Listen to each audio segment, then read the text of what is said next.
इस कौशिक की 5 बहुएं। ये फोटोग्राफ्स देखकर बताइए कि क्या इनमें से कोई एक है जो उस दिन आपके यहाँ से टूल किट खरीद कर गया था?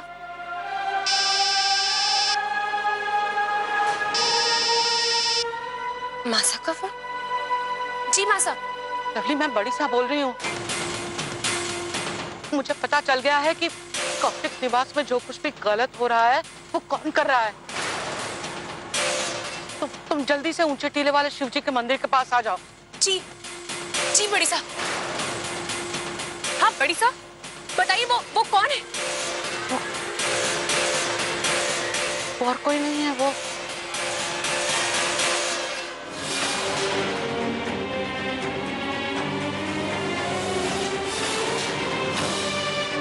बड़ी साहब चुप क्यों हो गई? बताइए ना वो कौन है?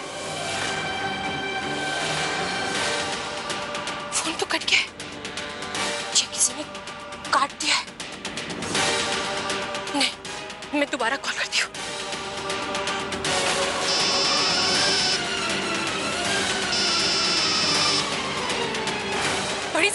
बड़ी साहब फोन उठाइए।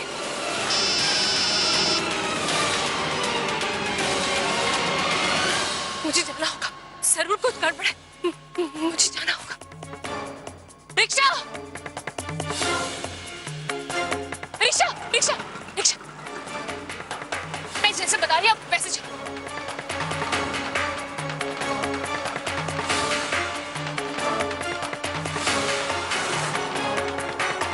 भोले बाबा के मंदिर के पास तो आ गई, पर ये बड़ी सा कहीं नहीं दिख रही।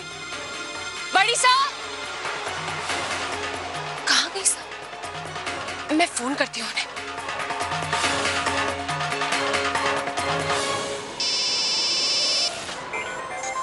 घंटी तो बज रही है, पर कहाँ? आवाज वहां से आ रही है।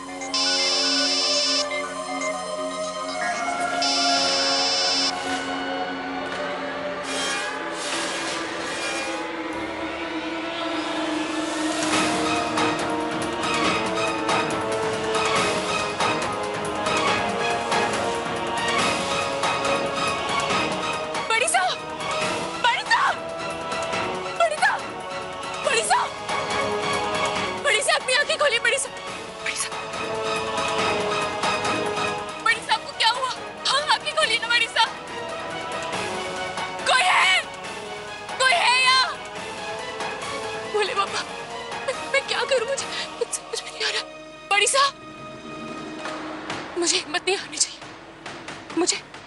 मुझे बड़ी साहब को हॉस्पिटल लेकर जाना चाहिए।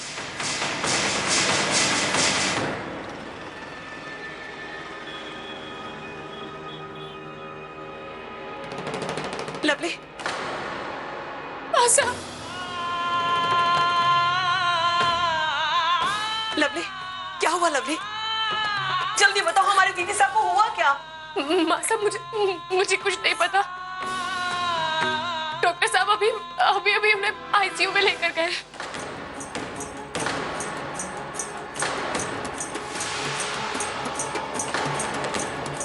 आईसीयू में? मतलब कोई सीरियस बात है? ये सब हुआ कैसे? बड़ी साहब का मेरे पास फोन आया था। उन्होंने मुझे ऊंचे टीले वाले मंदिर के पास बुलाया। मैं वहां गई तो देखा वो बेहोश पड़ी। उसके बाद मैं बड़ी मुश्किल से उन्हें हॉस्पिटल में लेकर आई। बस। बेहोश कैसे हो गई वो? बाबूजी, मुझे कुछ भी नहीं पता।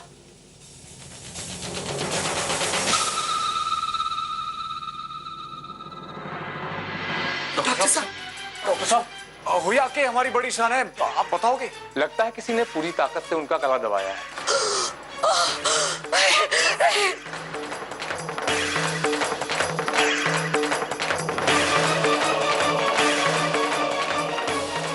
What? कुछ पल के लिए सांसें रुक जाने की वजह से वो बेहोश हो गई।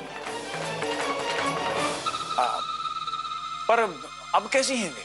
देखिए, ये ऊपर वाले का चमत्कार ही मानिए कि वो बच गई। बच गई? बच गई?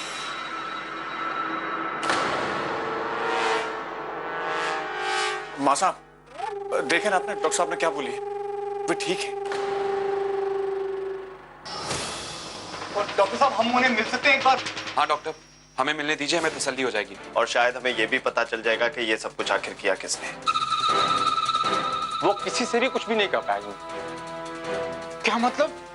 क्यों नहीं कह पाएंगे? ऑक्सीजन न मिलने की वजह से उनके ब्रेन पर असर पड़ा है, वो पैरालाइज हो चुकी है। लकवा,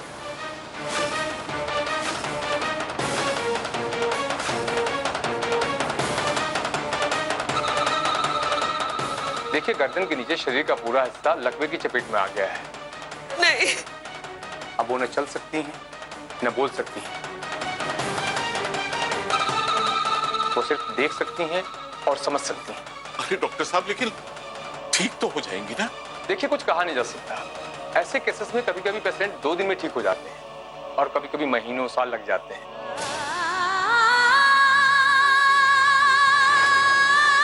मुझे जो करना था मैंने कर दिया। आप इन्हें घर ले जाइए, इनका ख्याल रखिए और इन्हें स्वस्थ माहौल में रखिए। हो सकता है जाने पहचाने वातावरण में रहकर ये जल्दी ठीक हो जाए।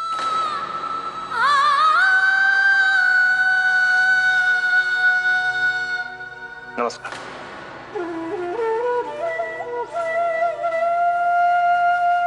हौसला रखिए बिंदेश्वरी जी, हम उन्हें घर ले चलते हैं। हमें पूरा विश्वास है कि वो ठीक हो जाएंगी। कैसे ठीक हो पाएगी सा? कैसे? उनकी उम्र तो देखिए, पूरा उस शैतान का जिसने दीदी सा की उम्र का लिहाज तक नहीं किया। उसे हमारी बद्दुआ लगेगी, चैन की सांस नहीं ले पाएगा, उसे नरक में भी जगह नहीं मिलेगी, कभी चैन से नहीं जी पाएगा वो।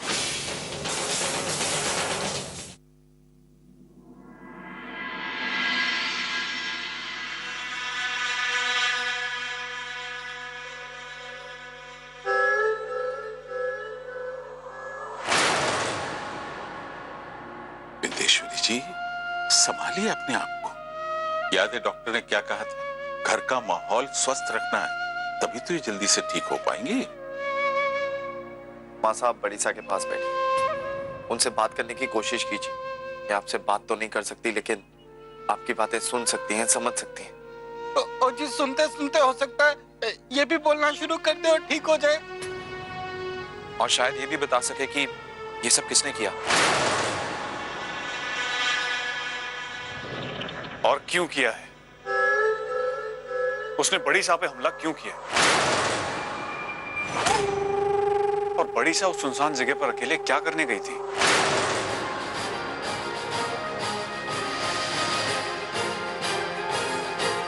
लवली, तुम कुछ बता सकती हो वो क्या करने गई थी अकेले वहां पर?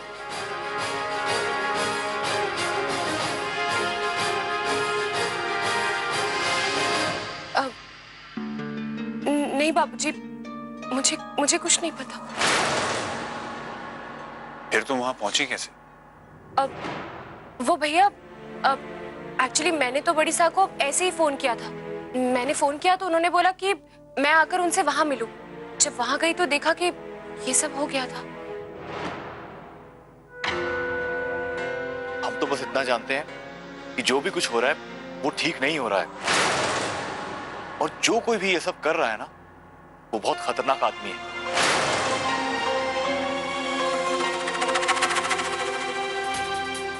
और वो आदमी जो कोई भी है वो ये जानता है कि अगर बड़ी साहब बता देंगी कि वो कौन है तो वो पकड़ा जाएगा। वो जरूर घर का ही कोई ना कोई है, इसलिए मैं किसी से ये नहीं कह सकती कि उसी का नाम बताने के लिए बड़ी साहब ने मुझे वहां बुलाया था। वो आदमी चौकन्ना हो जाएगा, फिर सबके लिए खतरा बढ़ जाएगा।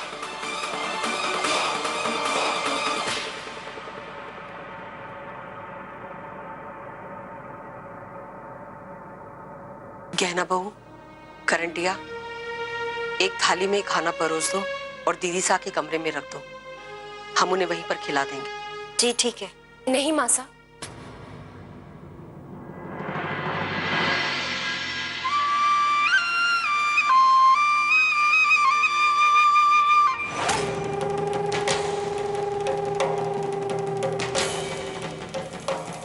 अब ऐसा करने की कोई जरूरत नहीं है, क्योंकि बड़ी सा हम सबके साथ खाना खाएंगे, है ना बड़ी सा?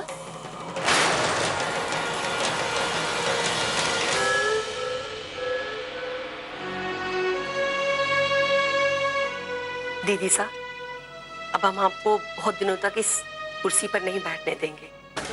देख लेना, दीदी सा 2 दिन में ही ठीक हो जाएंगी। देखिए, कुछ कहा नहीं जा सकता। ऐसे केसेस में कभी कभी पेशेंट 2 दिन में ठीक हो जाता है।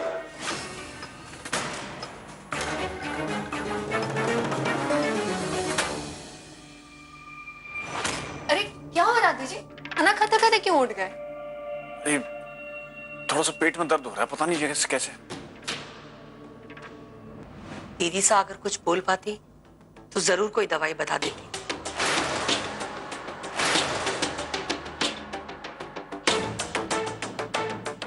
अरे शिबू, तुम भी?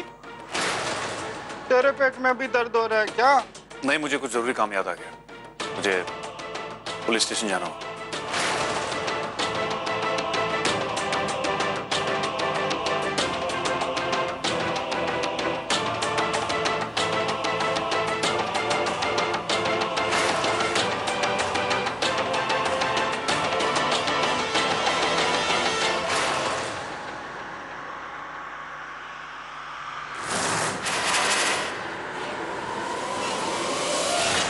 लवली के बतानुसार यही वो जगह है जहाँ बड़ी साहब बेहोश मिली थी। जी। तुम दोनों वहां जाओ, मैं आ जाता हूँ। जी सर। कोई ना कोई सुराग जरूर मिलेगा। आओ देखते हैं। चल।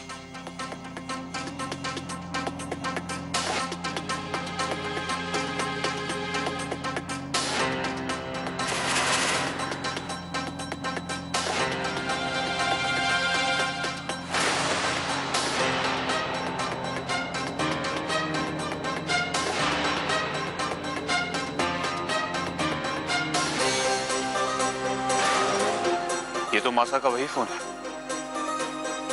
जो बड़ी सा के पास था। लवली ने जरूर इसी पे फोन किया होगा। और लॉग चेक करता हूं। रिसीव्ड कॉल्स में तो लवली का नंबर है ही नहीं। फिर लवली को पता कैसे चला ये सब? डायल्ड लिस्ट में लवली का नंबर है। इसका मतलब लवली ने फोन किया ही नहीं। फोन बड़ी सा ने लवली को किया था। तो फिर लवली ने मुझसे झूठ क्यों बोला?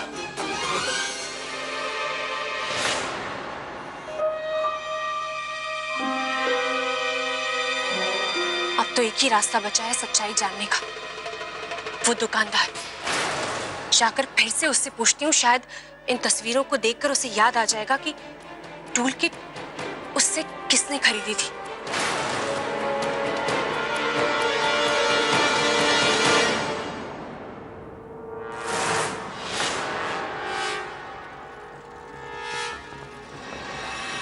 अच्छा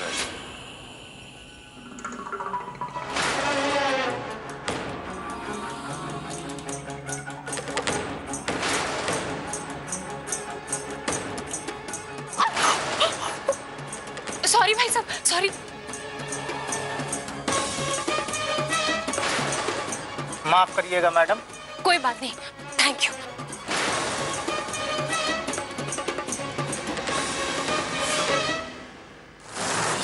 ये लवली इतनी जल्दी में कहां जा रही है?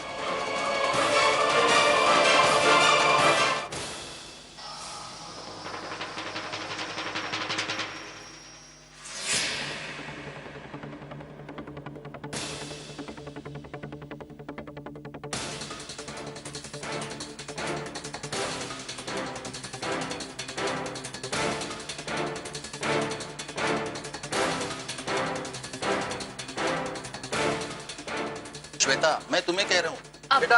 भाई साहब आप फोन पे बाद में बात कर लीजिएगा। मुझे जरा अर्जेंट काम है आपसे। बोली। Thank you. जरा ये फोटोग्राफ्स देखकर बताइए कि इनमें से कौन है वो जो आपके यहाँ से टूल किट खरीद कर गया था उस दिन? इन तीनों में से तो कोई नहीं है। भाई साहब मैंने आपको 6 फोटोग्राफ दिए। मैडम ये 3 है फोटोग्राफ्स, बाकी तो सब ऐसे ही है।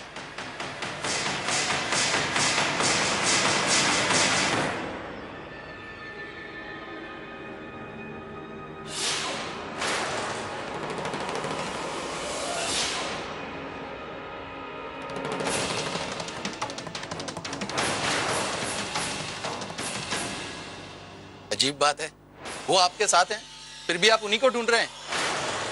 मतलब? अरे वही तो हैं जो उस दिन मेरी दुकान से टूल किट खरीद कर गए थे।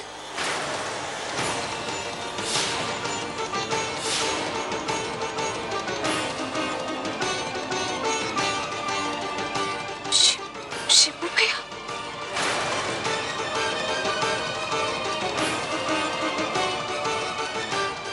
आप यहाँ?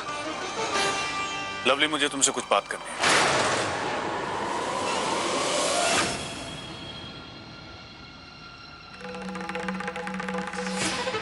बात क्या है लवली?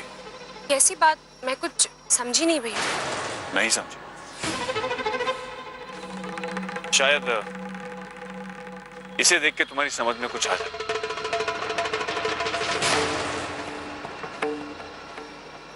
तुमने बड़ी साहब को फोन किया ही नहीं, बल्कि बड़ी साहब ने तुम्हें फोन किया। तुमने झूठ क्यों बोला लवली? भैया, मैंने ये कहा था कि बड़ी साह ने मुझे वहां से लेके जाने के लिए कहा था, बस और कुछ नहीं। लवली, ऐसी कौन सी बात थी जिसने तुम्हें ये बोलने पर मजबूर कर दिया कि तुमने बड़ी साह को फोन किया? उन्होंने जरूर तुमसे कुछ कहा, ऐसा कुछ जो उस हमलावर ने भी सुना और उन्हें मारने की कोशिश भी की। बताओ तो, क्या कहा था उन्होंने तुमसे? नहीं बताऊंगी मैं शिबू भैया, नहीं बताऊंगी। मैं आपकी सच्चाई जान गई हूँ भैया। हाँ, मैंने झूठ कहा था, पर सच्चाई ये भी है भैया कि बड़ी साह ने खुद फोन करके मुझसे कहा था कि मैं उन्हें वहां से लेकर जाऊं। उसके बाद अचानक से उनका फोन कट गया, दैट्स इट। तुम फिर झूठ बोल रही हो लवली। उस ऑटो पार्ट की दुकान में तुम्हें क्या काम था और मुझे देखकर तुम डर क्यों गई थी? भैया, मुझे लगता है कि आप मुझ पर शक कर रहे हैं, और मुझे नहीं लगता कि मुझे आपको ये बताना जरूरी है कि मैं क्या करने के लिए गई थी, क्यों करने के लिए गई थी और किससे मिलने के लिए गई थी, क्योंकि कोई फायदा नहीं है। आपने पहले से ही सोच रखा है कि मैं जो भी कहूंगी वो झूठ हो।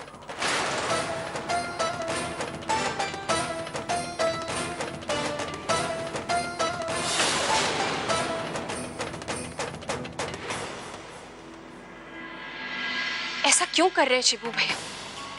अपने ही परिवार के साथ शिबू भैया ऐसा कैसे कर सकते हैं? मैं क्या करूं जिससे उनकी असलियत सबके सामने आ जाए? कुछ तो उपाय होगा। क्या करूं मैं?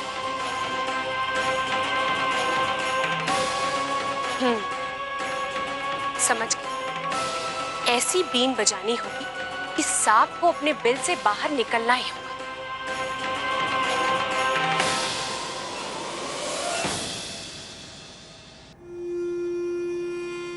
अरे शिबू, पता चला उसका? नहीं पापा, कुछ पता नहीं चला।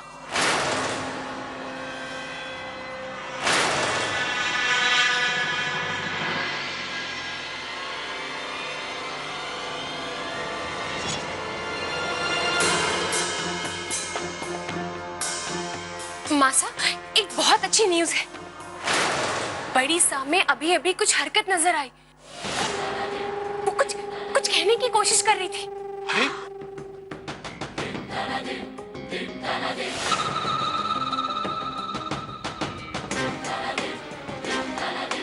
दीदी सा कुछ बोलना चाह रही थी।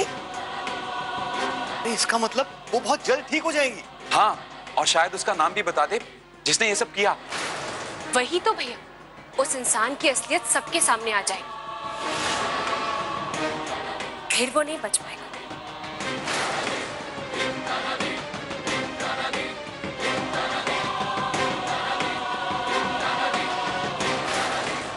अच्छा चलो एक काम करते हैं, हम जाकर उनसे भी पूछ लेते हैं। चलो।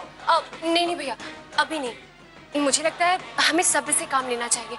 एक्चुअली मैंने डॉक्टर साहब को फोन किया था, तो उन्होंने कहा कि वो कल सुबह आते ही चेकअप कर लेंगे। तब तक हमें इन्हें आराम करने देना चाहिए, स्ट्रेस नहीं देना चाहिए। तुमने ठीक कहा लवली बहू, हमें सुबह तक इंतजार कर लेना चाहिए। हे बोले बाबा, हमारे घर पर आए हुए संकटों की ये आखिरी रात हो।